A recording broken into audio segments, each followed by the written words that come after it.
Should we pull the I table? know, pull the slightly table. towards us? That's a good idea. Can we move the table? Yeah. We've done it. Look at that. Skills. I always think this whole spiel should be part of the interview. This all should go in. Yeah, exactly. That's the best bit. Yeah. Oh well, hello and welcome to Tipsy Talk with none other than Emilia Clarke. Hi. Very Hello. excited to have you here. Thank you very much. And to have tea. I know. This was my set. Oh, it was. It's the shop. It is the shop. This is the view behind my little counter. No, we don't usually have tea, but Yes. it was your birthday yesterday. It was my birthday yesterday. birthday. Thank you so A much. video is circulating the internet. I know. Go show, it's your birthday. We gonna party like it's your birthday. I thought that was a brilliant idea. I was like, that'll be funny. Let's just do that. I do love panorama. Like, I love panoramas now. But now I'm slightly regretting it because every interview I've done, someone's given me another one. I'm so glad you said that because I did think, will I get her one on the way? And I was like, no, I'll be the 5th person today. Enough.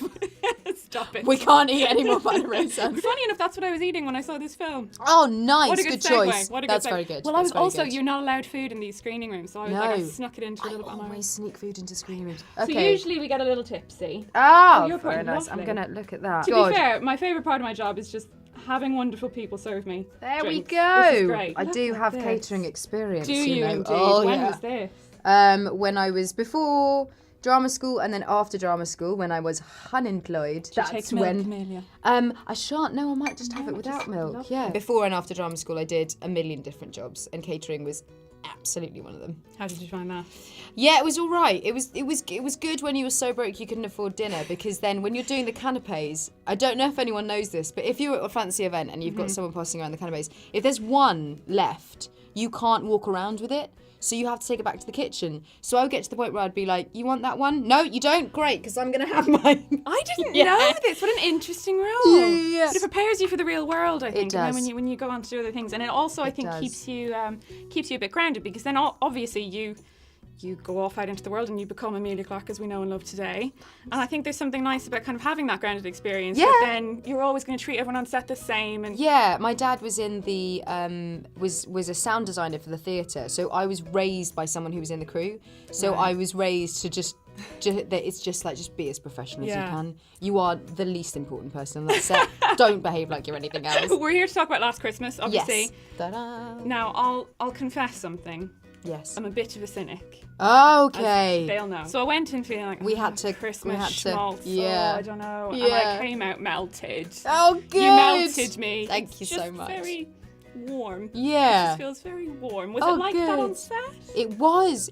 Well, you've got Paul Feig, who was just the single nicest, most glorious person in the world. I'm so sorry. I'm trying to have tea No, while I we know. do. I did the thing as well where I was Slightly like trying to terrified. not make too much noise. Paul Feig is just an unbelievable delight of a human being. And Emma Thompson, I mean, come on. She's just such a babe. Yeah. And I always say this is a bit of a weird phrase, right? But bear with me. The fish stinks from the head down. If you are having an unhappy filming experience, spill it's this, it's sorry. largely because Yes. the people at the top are not very nice, because it filters down. And so when the fish's head is really lovely, it will also smell lovely all the way down. It's So a when fresh fish. When the fish has a lovely head, Yeah. everything works well. Everything's great. Brilliant. It was just a genuinely, for want of a better word, a jolly set. We Aw. had a really lovely time. And you mentioned Emma there. I mean, she's Emma Thompson. She's so iconic. Just And, ridiculous. you know, was the star of one of my favourite scenes of any film, let alone a Christmas film, which is that scene in Love Actually. Joni Mitchell, Stop. the CD, Yeah. right?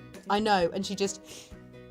God, stop Straight Best into bit of bed, acting. But it's magical. It is magical. And there's something about Christmas films, I think, that kind of I brings that know, out. I know. We're at our most vulnerable at that time, I think. People keep asking me, like, do you like Christmas? And I've realised why I like Christmas now. Promoting a Christmas movie is how I realised it. Everybody's on holiday at the same time. Largely speaking, obviously, largely speaking, not everyone in the world. But in the Western world, largely speaking, religious or not, you're going to get some time off. The energy in the air is of a lot of people who are about to have a holiday.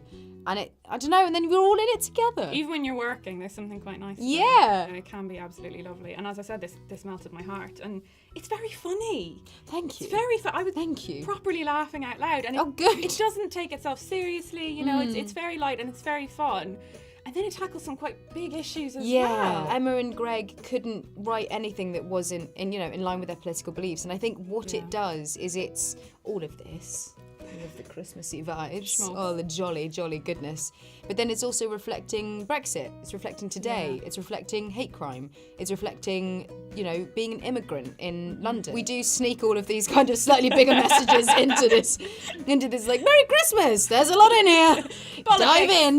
Politics, but Christmas. But Yeah. death, but Christmas. But exactly, but death, but Christmas, yeah. The thing that I loved about Kate the most is that she is kind of, I keep saying this, she's like the anti-heroine. I recognised her from myself, from my friends, Yeah. my demographic. I'm like, I know who that girl is, and she's kind of all of us, and she's not always in a good mood. Yeah. And she doesn't feel like she needs to be. She's the heroine in the piece, but she's not perfect. It's difficult to play that kind of a character who's quite selfish and a bit mean Yeah. at times, and you know, sometimes you're like, I wouldn't want to hang out with that Yeah. girl. Yeah. And yet be endearing and charming and sort of Thanks.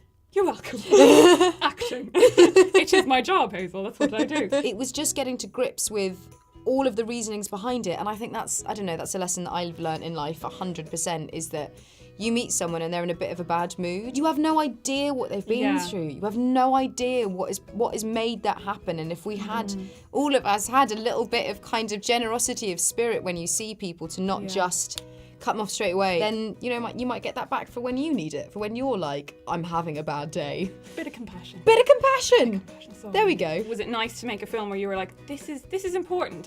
Yes. We're making an important point here. Yes, absolutely. I live in London. I count myself as a Londoner, and in the continuing turbulent sea that is Brexit, it really brings a lot of your own beliefs and feelings into the light, and opening your eyes and seeing what is going on all around you, and going, I can't sit by and watch Absolutely. this. I really strongly disagree with Yeah. what's happening right now. I love London. I love the city. Yeah. I absolutely love it. And the reason why I love it and the reason why it's so wonderful is because it's multicultural. Absolutely. Yeah. That's yeah. why it is. If you took that that's- away, it wouldn't be London. Exactly. That's what it means to be Yeah. British. And so it's heartbreaking, but wonderful that we get to do this movie where we Yeah. get to just show people a little slice, just a little bit of what someone else might be going through. Now I have to ask, since I have you here, Yes.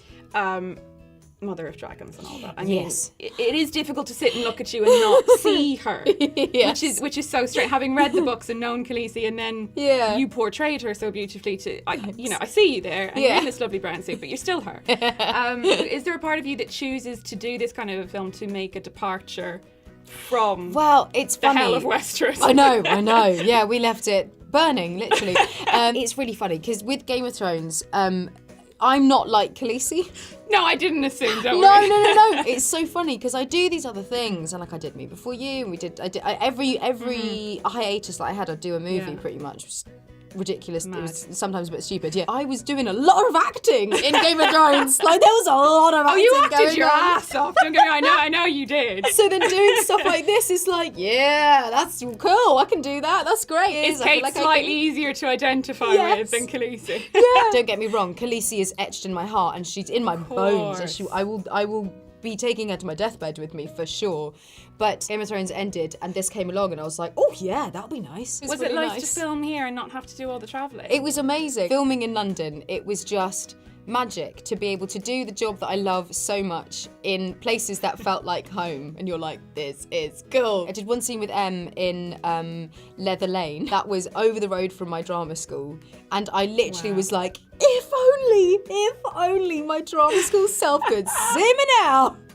Going down Leather Lane Market where I'd get my lunch every day and like maybe a nice little dress from the market, and then I'm there with Emma Thompson filming a scene going, this is so cool. That's quite huge. Yeah. And it's huge to allow yourself that as well, I think, because sometimes you try and stay so humble, and that's a good thing. Yes.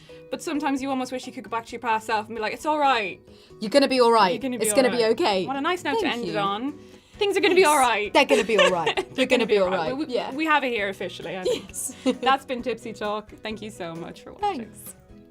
Lovely. Amazing. We did not get through Thank you this so too. much. No, I know. I do that though. I'll pop I've got the teapot in my handbag though.